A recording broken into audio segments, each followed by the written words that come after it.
আসসালামু আলাইকুম দর্শক বন্ধুরা, আশা করি সবাই ভালো আছেন। আপনারা দেখতেছেন কৃষিতেই বাংলাদেশ 24 ইউটিউব চ্যানেল এবং এমডি নিশান আহমেদ ফেসবুক পেজ।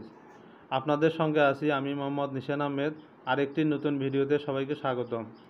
দর্শক বন্ধুরা, মূল আলোচনা শুরু করার আগে আপনাদের কাছে ছোট্ট একটি রিকোয়েস্ট থাকবে। আপনারা যারা আমার চ্যানেলে নতুন দর্শক হয়েছেন এবং এরকম কৃষিভিত্তিক ভিডিও দেখতে ভালোবাসেন, অবশ্যই আমার এই চ্যানেলটি সাবস্ক্রাইব করে সঙ্গে থাকবেন, লাইক কমেন্ট শেয়ার করবেন এবং প্রচুর সংখ্যক লোকের মাঝে ভিডিওটি শেয়ার করে দিবেন।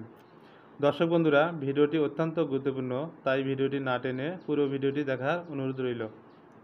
দর্শক বন্ধুরা, বিরি ধান 34 আমন মৌসুমী একটি সুগন্ধি পোলাও ধানের জাত। স্থানীয় পোলাও জাতের ধান কালিজিরার মতোই সুগন্ধি, অথচ ফলন প্রায় দ্বিগুণ হয়। বিদায়ী কৃষকরা এ ধান চাষ করে আর্থিকভাবে লাভবান হতে পারেন। অন্য অন্য জাতের ধানের তুলনায় এই ধানের বাজার মূল্য অনেক বেশি, তাই কৃষকরা নিঃসন্দেহে এই ধান চাষ করতে পারেন।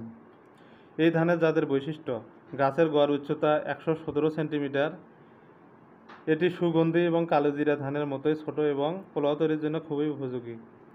জীবনকাল: এর জীবনকাল 135 দিন। ফলন হেক্টর প্রতি 3.5 টন, স্থানীয় পোলোয়া ধানের চেয়ে প্রায় দ্বিগুণ। চাষাবাদ পদ্ধতি: বীজ বপন 10 থেকে 15 শ্রাবণ এবং 25 থেকে 30 জুলাই। চারার বয়স 25 থেকে 30 দিন।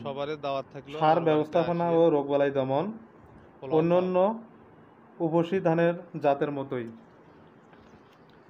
দর্শক বন্ধুরা, যেহেতু অন্যান্য উপসী জাতের ধানের তুলনায় এর বাজার মূল্য অনেক বেশি, তাছাড়া পোলাও খাবারের জন্য বেশ উপযোগী, তাই আপনারা এই ধান চাষ করতে পারেন নিঃসন্দেহে। দর্শক বন্ধুরা, আজ এই পর্যন্ত। পরবর্তীতে কোনো নতুন ভিডিওতে দেখা হবে। আল্লাহ হাফেজ।